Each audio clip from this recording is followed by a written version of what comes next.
Assalamualaikum warahmatullahi wabarakatuh. Sugeng Dalu, selamat malam semuanya. Gimana kabar kalian? Semoga kalian baik-baik saja dan selalu dalam lindungan Yang Maha Kuasa. Kali ini Vicky Tanaka akan membawakan sebuah kisah mistis dari seseorang wanita yang mengalami kisah mistis setelah ia mendapatkan bantuan dari seseorang yang tidak ia kenal. Sebelumnya, saya Intan, seorang wanita yang bekerja di salah satu bank swasta. Pekerjaan itu sudah saya lakoni hampir 4 tahun sejak saya dinyatakan lulus oleh universitas. Setiap harinya saya harus bangun lebih awal dari siapapun dan pulang lebih lama dari pekerja komersil manapun. Itu dikarenakan saya memang harus benar-benar teliti dan bertanggung jawab dengan posisi yang saya pegang. Karena posisi itu menyangkut setiap instrumen dalam perbankan. Sebelumnya hidup saya selalu happy dan baik-baik saja, bahkan untuk saat ini saya masih single. Karena pekerjaan ini banyak menyita waktu, yang mana itu tidak menguntungkan untuk kehidupan asmara saya. Namun harus menjadi cerita serta pengalaman dalam hidup ketika saya itu harus berjuang melawan hal yang tabu, yaitu sebuah kekuatan yang tidak sesuai dengan hukum fisika maupun seyogyanya dalam kehidupan. Dalam bahasa yang sederhana, ketika itu saya adalah wanita yang rasional, harus menjadi tumbal dari seseorang yang melakukan persekutuan dengan iblis, sesuatu yang tidak dapat saya mengerti sebelum-sebelumnya. Kisah itu terjadi 1 tahun yang lalu. Ketika itu saya bekerja sebagaimana mestinya peran saya. Masuk dari jam 7 pagi dan pulang di jam 9 malam. Saat itu, tepat jam makan siang, beberapa teman sejawat saya mengajak saya untuk makan di tempat langganan kami. Saya yang orangnya hemat pun tidak ikut dengan mereka, dan lebih memilih makan di warung biasa di pinggir jalan. Saya biasa makan di tempat langganan itu, biasanya hanya 1 bulan sekali. Itu pun saat gajian ataupun sedang ada bonus saja. Selebihnya saya makan di tempat yang memiliki harga jauh lebih miring. Itu merupakan suatu manajemen hidup sekaligus prinsip saya, yang mana saya bertekad untuk membangun sebuah rumah dan usaha saya sendiri. Karena saya takut dalam pekerjaan saya mendapatkan masalah di kemudian hari, yang mana saya tidak memiliki simpanan ataupun persiapan sama sekali. Siang itu saya keluar dari kantor dengan teman-teman. Kami semua menggunakan sepeda motor untuk pergi makan siang. Namun saat itu di persimpangan kami berpisah dan saya menuju warung yang berada di pinggir jalan. Sedang teman-teman saya, mereka lurus menuju restoran seafood yang berada di Jalan Yosudarso. Mungkin sekitar 3 kilometer dari posisi saya ketika itu. Saya pun memasuki warung dan memesan makanan dengan menunjuk layar transparan di depan saya. Sebuah etalase besar dengan berbagai jenis lauk. Warung tersebut ketika itu hanya saya wanita yang ada di sana. Sebagian pengunjung adalah supir-supir dan beberapa bapak-bapak dengan berbagai profesi. Mulai dari tukang ojek, tukang becak, tukang parkir, dan lain-lain tentunya. Saat saya sedang makan, insting saya sangatlah peka dengan lingkungan dan body language dari orang lain. Mungkin itu karena saya sering diminta sebagai responden ataupun sering diminta sebagai pertimbangan dari setiap nasabah yang ingin melakukan pengajuan. Jadi saya sedikit memiliki ilmu dalam membaca situasi serta mimik dari setiap orang. Kala itu saya merasakan ada seseorang yang mencuri-curi tatapan dengan saya. Namun bukan tatapan cinta, melainkan tatapan yang memperhatikan saya secara keutuhan. Dan beberapa kali saya mendapatkan tabrakan dari sudut pandang di sana. Ia adalah seorang pria yang berada di ujung, yang selalu mengangkat gelasnya ketika ia menatap saya. Dari pakaian dan caranya berbicara, namun tetap saja mencari fokus kelengahan pandangan saya. Ia bukan merupakan pelanggan di sini, melainkan seseorang yang sedang singgah untuk makan siang. Itu terlihat jelas sangat-sangat kontras dengan mimik dan obrolan di sekitarnya. Ia sama sekali tidak terkoneksi dengan area sekitar. Singkat cerita, sesaat saya selesai makan, saya membuka handphone saya. Mungkin sekitar 5 menit waktu itu saya bermain HP, sambil menghabiskan teh hangat di tangan saya. Ketika tiba saatnya akan membayar, saya melupakan dompet, dan hanya ada uang sisa beli bensin pagi tadi di saku saya. Ya ampun, bego banget, ujar saya dengan mengetuk kunci motor di atas meja. "Kenapa mbak?" ucap ibu penjual itu. "Enggak bu," ujar saya. "Berapa bu semuanya?" Lalu ia mengatakan, 16.000 mbak. Saya pun melihat sisa uang di saku saya hanya 7.000 rupiah. "Sebentar ya bu," ucap saya. Saya pun menelpon teman saya, mungkin mereka sudah arah pulang, jadi saya bisa mendapatkan bantuan. Mungkin saya kala itu terlihat sangat mencolok, karena wanita sendiri. Ketika saya berdiri sambil memegangi handphone, ibu penjual itu tiba-tiba berkata, "Sudah dibayar Mbak," ujarnya. "Hah?" ucap saya dengan menurunkan handphone. "Iya Mbak, tadi dibayar oleh bapak-bapak di ujung itu," ujarnya. Iya," ujar saya sambil senyum-senyum. "Halo? Halo?" ujar suara di dalam handphone. "Ya, ya, ya," ujar saya. "Kenapa Tan?" Enggak apa-apa," ujar saya. Lalu saya pun keluar dari warung untuk mencari bapak-bapak tersebut. Namun ternyata ia sudah keburu pergi dengan mobilnya. Lalu saya masuk lagi ke dalam warung dan bertanya kepada ibu warung. "Ibu kenal dengan orang tadi?" "Enggak," ujarnya. "Cuman dia sering makan di sini. Dia emang gitu Mbak orangnya." "Begitu gimana Bu?" ujar saya. "Iya kadang-kadang suka bayarin orang makan," ujar ibu penjual nasi itu. "Oh gitu ya Bu," ujar saya. Lalu saya pun keluar dari warung tersebut menuju motor saya. Dan saya langsung kembali ke kantor. 8 jam pertama tidak terjadi apa-apa pada saya. Semua berjalan seperti biasa. Kesibukan saya yang monoton di kantor membuat hal tadi adalah hal yang tidak terlalu penting dan harus dipikirkan.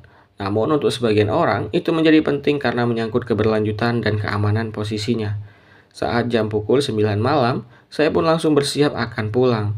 Setelah berberes-beres dan membuat agenda, saya pun langsung menuju halaman parkir. Baru saja beberapa meter, tiba-tiba perut saya menjadi mules dan panas. "Aduh," kata saya sambil memegangi perut. "Kenapa nih?" ujar saya sambil mendudukkan pantat di atas motor. Dalam hati, padahal makan cabai juga sedikit tadi siang. Kenapa jadi begini ya? Lalu ketika itu ada satpam yang menghampiri saya. "Mbak, Mbak gak apa-apa kan?" ujarnya. Saya pada saat itu tidak menjawab apa pertanyaan satpam itu, karena itu begitu panas dan kram, seperti ada yang menggobok-gobok perut saya. Saya pun akhirnya tumbang dan dilarikan di sebuah klinik yang tidak jauh dari sana. Sekitar 1 jam saya di sana. Dokter ketika itu mengatakan saya tidak ada masalah apa-apa. Semua baik-baik saja. "Dok, tapi perut saya kram," ujar saya. Dia pun mengatakan, "Mungkin Mbak kelelahan saja," ujarnya. Saya pun selanjutnya diantarkan pulang oleh taksi yang dipesankan oleh Bapak Satpam itu. Dan motor saya pun terpaksa saya tinggal di kantor. Karena tidak memungkinkan jika saya berkendara dengan perut yang masih sakit seperti itu. Setibanya saya di rumah, ibu saya terkejut. "Tan, kamu kenapa?" ujarnya. "Jatuh." "Enggak Bu, perut saya sakit." "Apa kamu salah makan?" ujar ayah saya dari dalam rumah. "Enggak juga," kata saya. "Mungkin saya kelelahan." Lalu seingat saya itu, ibu saya langsung membawa saya ke kamar dan menggenggam satu buah koin dan minyak serai. Ia pun meminta saya membuka baju. "Sini Bu, kerokin dulu," ujarnya. Saat saya membuka baju, barulah saya menyadari ada yang aneh pada perut saya, yang sebelumnya baik-baik saja, yaitu seperti gigitan serangga dan beberapa bintik di bagian payudara saya. Ibu saya terkejut melihatnya. "Kamu digigit serangga ya?" ujar ibu saya menanyakan. "Enggak," jawab saya. Saat sedang dikerok oleh ibu, tiba-tiba saya mual dan muntah. Saya ketika itu keheranan karena muntahan saya bukanlah nasi ataupun sayuran yang saya makan tadi siang, melainkan benda-benda aneh yang keluar dari dalam perut saya. "Ya ampun Intan, apa ini?" ujar ibu saya. Muntahan itu bercampur darah dan beberapa tulang serta daging busuk. "Bu, ibu," ujar saya menangis. Lalu saya pun ditanyai habis-habisan oleh ayah saya dan ibu saya. "Pantas saja tidak terdeteksi oleh medis," ujar saya dalam hati. Lalu saat tengah malamnya, saya mendapati gangguan-gangguan aneh di rumah saya. Ketika tengah malam, tepatnya sekitar jam 2 dini hari, genteng rumah saya seperti dijatuhi oleh sesuatu, di mana itu tepat di atas kamar saya. Suara itu pun hanya membangunkan saya saja. Mata saya ketika itu tajam menatap langit-langit, tanpa saya sadari jika makhluk itu sudah bertengger di sebelah saya. Makhluk itu seperti setengah kera dan setengah anjing, berdiri membelakangi ranjang saya. Awalnya saya mengira itu semacam daun yang terbawa oleh angin. Namun tubuh saya merespon dengan bulu kuduk saya yang merinding. Lalu makhluk itu pun memegang kepala saya seperti akan menghisap ubun-ubun saya. Saya pun berontak diiringi dengan perut saya yang tiba-tiba panas sekali. Karena saat itu saya membuat kegaduhan di dalam kamar, hal itu pun membangunkan orang tua saya. Mereka masuk ke dalam kamar saya dan melihat saya histeris, sambil memegangi sebuah gunting. "Intan, Intan jangan," ucap ibu saya. "Bu," ujar saya menangis.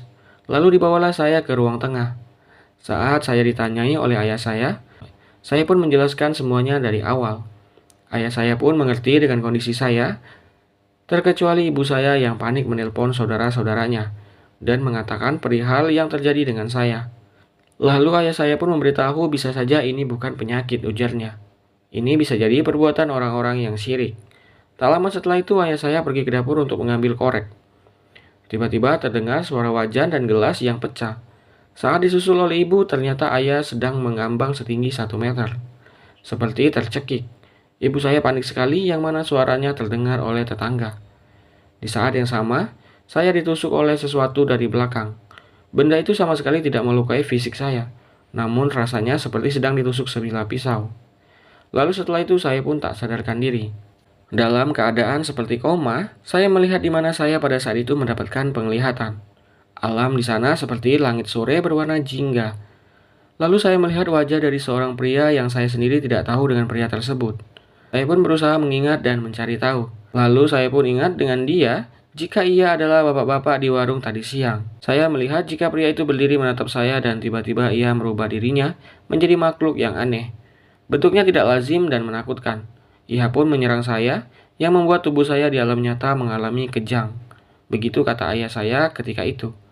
Makhluk itu menginginkan jiwa saya, yang mana saya juga melihat beberapa orang sudah terbelenggu rantai di belakangnya. Mereka semua seperti budak, bahkan lupa dengan diri mereka sendiri. Itu terlihat dengan tingkah mereka yang seperti ODGJ. Saat saya diserang, itu membuat luka yang berarti di tubuh saya, yang mana manifestasinya terjadi di tubuh saya, seperti cakaran dan gigitan serta rambut saya yang tanggal. Ketika itu hampir waktu subuh, bapak saya segera membawa saya ke dalam masjid. Sedangkan ibu saya meminta ayah saya untuk membawa saya ke rumah sakit. Ayah saya pun mengatakan jika ini bukan sakit biasa, tapi jiwa saya yang diserang. Ini perbuatan orang yang menggunakan pesugihan, Bu, ujar ayah saya. Ketika akan sholat subuh dan orang-orang pun berdatangan, menurut ayah saya ketika itu saya memuntahkan darah, walau mata saya sendiri terpejam saat itu. Lalu dari jamaah di sana ada yang pernah melihat kejadian seperti ini juga. Ia pun mengatakan, jelas ini pesugihan yang memakan jiwa. Walaupun ia kembali nanti, ia akan kembali dengan menjadi tidak normal, karena jiwanya sudah dibelenggu oleh iblis. Lalu jemaah itu pun mengumandangkan azan di telinga saya, yang membuat getaran tubuh saya mereda, walau darah keluar dari semua lubang di tubuh saya, termasuk kemaluan saya ketika itu. Beberapa orang di sana pun mentalkin saya dan memutus sekaligus meredakan iblis yang menyerang saya saat itu. Saat sudah mencapai bagian akhir dari ayat kursi, ujar ayah saya, di situ badan saya diam. Di situ juga saya melihat orang tersebut yang menyerang saya menjadi kepanasan dan membuat setiap belenggu orang yang sebelumnya menjadi hancur. Dan saya melihat mereka semua seolah menunggu ada seseorang yang melakukan itu. Dalam hitungan detik, makhluk itu pun hancur dan terbakar. Lalu saya pun terbangun dengan engap-engapan dan sudah dikelilingi oleh orang banyak. Ayah saya dan ibu saya pun memeluk saya dan berterima kasih dengan para jemaah. Dan ibu saya membawa saya pulang yang diantar oleh jamaah di sana. Dan ayah saya tetap tinggal di sana untuk membersihkan lantai. Selesailah di sana, kehidupan saya pun berangsur-angsur kembali normal. Saya pun tidak lagi melihat warung itu buka kembali. Menurut orang yang tinggal di sekitarnya, pemiliknya meninggal dan istrinya pulang kampung. Itulah kisah saya, teman-teman. Silakan ambil positifnya dan selalu mawas diri dengan kejahatan, walau itu dibungkus dengan kebaikan.